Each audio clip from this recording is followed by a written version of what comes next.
Olá, seja muito bem-vinda, seja muito bem-vindo. O CNT Notícias RS está no ar. Veja o que é destaque por aqui. Vacina contra a Covid-19 está em falta em Porto Alegre. Gaúchos já entregaram 754 mil declarações de imposto de renda em 4 semanas. Receita espera receber 3 milhões e 200 mil no total até o final do prazo. E a gente fala ainda da atenção ao volante para quem vai pegar a estrada no feriadão. Isso e mais agora no CNT Notícias RS.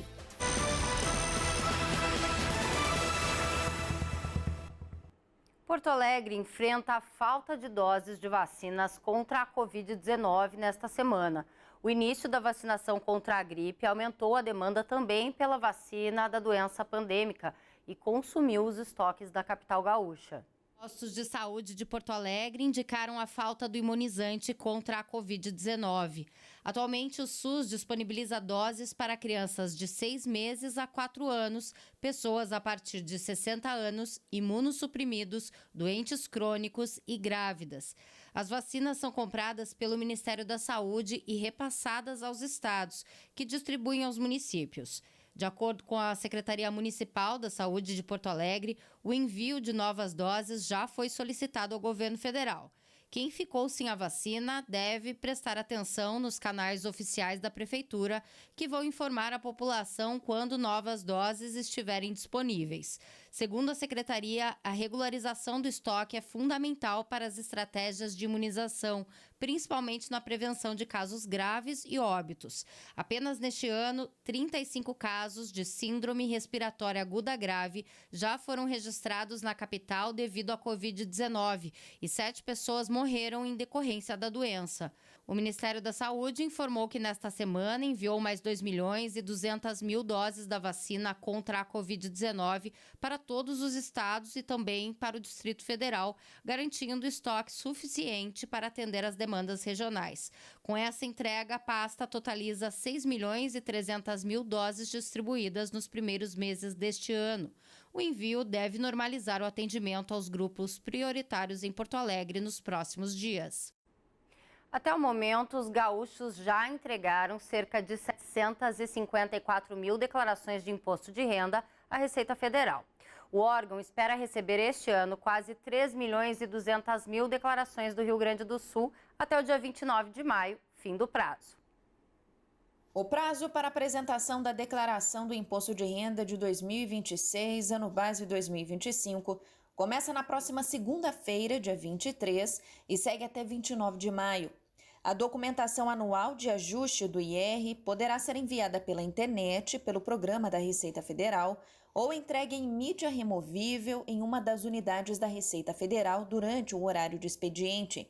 Quem tiver imposto a pagar poderá dividir o saldo em até 8 parcelas mensais, desde que cada prestação não seja menor que R$ 50 e que o imposto de valor abaixo de R$ 100 deva ser pago em cota única. Haverá opção pelo débito automático. Segundo o Instituto Brasileiro de Geografia e Estatística, o IBGE, no ano passado, 45 milhões e 640 mil pessoas físicas enviaram as declarações do IR. 41% da população economicamente ativa, somando 110 milhões e 700 mil pessoas em fevereiro de 2025. Neste ano, deve declarar quem recebeu rendimentos tributáveis acima de R$ 33.888 ao longo de 2025. Recebeu rendimentos isentos ou tributados na fonte acima de R$ 200 mil. Teve bens ou direitos acima de R$ 800 mil. Fez operações em bolsa de valores que somaram mais de 40 mil no ano ou lucro tributável. A atividade rural com receita acima de R$ 169.440. Teve ganho de capital, passou a morar no Brasil em 2025 ou teve rendimentos no exterior. A entrega da declaração depois do prazo legal terá o valor mínimo de R$ 165,74 e valor máximo correspondente a 20% do imposto devido. As mudanças na faixa de isenção do imposto de renda para quem ganha até R$ 5 mil e a redução do imposto para quem recebe até R$ 7.350 não valem para a declaração de ajuste anual de 2026. Isso porque a declaração deste ano se refere aos rendimentos do ano passado, chamado de ano base. A ampliação da faixa de isenção só vai valer para a declaração de 2027. A seguir, pesquisa indica que a carteira assinada continua no foco dos trabalhadores na hora da busca por emprego.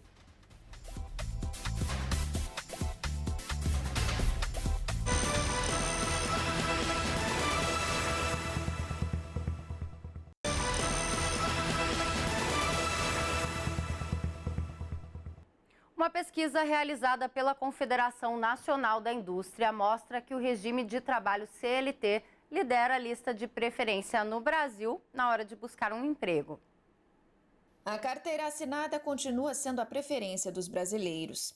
Mesmo com o avanço do trabalho por plataformas digitais e das atividades autônomas, o modelo com direitos garantidos ainda lidera o ranking na hora de escolher um emprego. Uma pesquisa da Confederação Nacional da Indústria mostra que mais de um terço dos trabalhadores considera o regime da CLT, a consolidação das leis do trabalho, como mais atrativo, principalmente pela segurança, estabilidade e acesso a benefícios como férias, FGTS, Fundo de Garantia do Tempo de Serviço e Previdência Social. Entre os jovens, essa preferência é ainda maior. Para quem está começando a carreira, ter um salário fixo todo mês e direitos garantidos pesa mais do que a flexibilidade de outras formas de trabalho.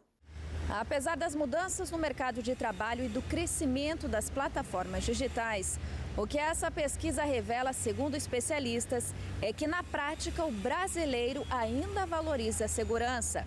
Isso ajuda a explicar por que o emprego com carteira assinada continua sendo visto como a melhor opção, especialmente pelos mais jovens. Outro dado que chama a atenção é o nível de satisfação dos trabalhadores. Segundo o levantamento da CNI, mais de 90% dos brasileiros dizem estar satisfeitos com o emprego atual, sendo que a maioria se considera muito satisfeita. Isso ajuda a entender a baixa procura por novas oportunidades. Apenas 20% dos entrevistados buscaram outro trabalho recentemente. Mesmo com novas possibilidades no mercado, como o trabalho por aplicativos, essas alternativas ainda são vistas, na maioria das vezes, como complemento de renda e não como carreira profissional. Daqui a pouquinho a gente traz orientações da Polícia Rodoviária Federal sobre cuidados na estrada para uma viagem tranquila. Voltamos já.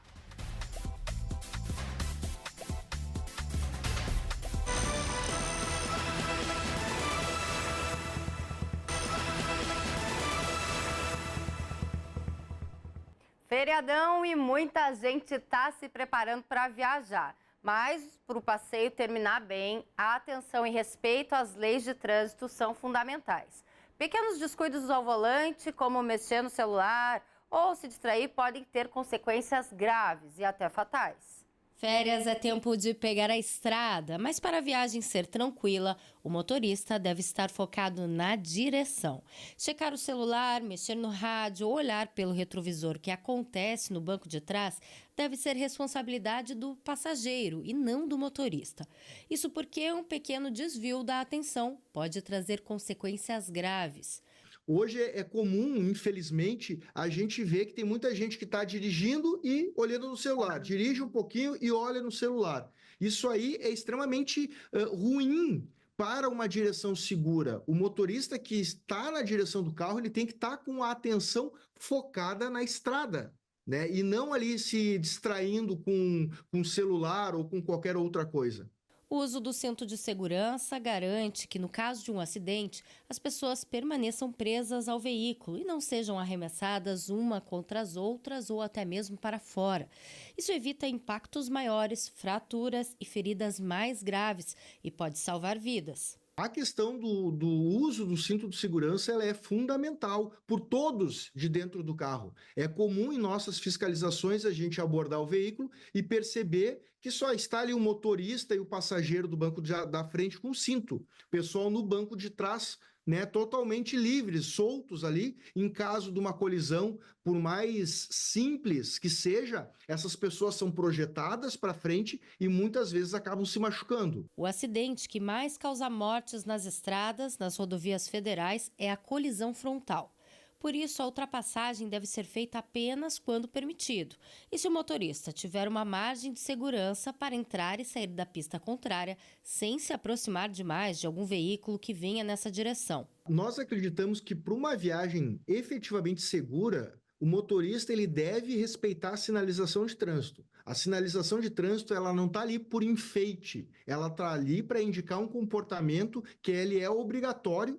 Então, se tem uma placa dizendo que não é para ultrapassar, a pessoa não pode ultrapassar. O acidente que mais causa mortes nas estradas, nas rodovias federais, é a colisão frontal.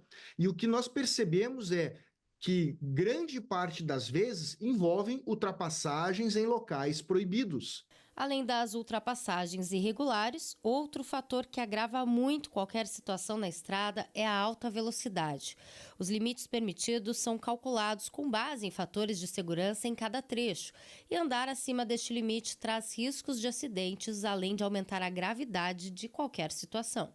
O excesso de velocidade, se não é a principal causa em muitos acidentes graves que a gente tem, ele ele acaba aumentando a gravidade do acidente. Poderia ser um acidente mais simples, mas aí pela velocidade acaba se tornando um acidente grave.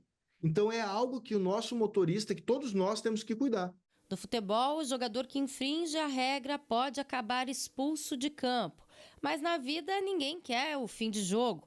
Por isso é importante seguir as leis de trânsito, um código criado para garantir a segurança e tranquilidade de todos. Para garantir uma viagem segura, são comportamentos simples, como nós falamos, revisar o automóvel, estar com o automóvel em dia, o motorista ele está bem descansado, atento ao trânsito, todo mundo com cinto de segurança e o respeito à sinalização.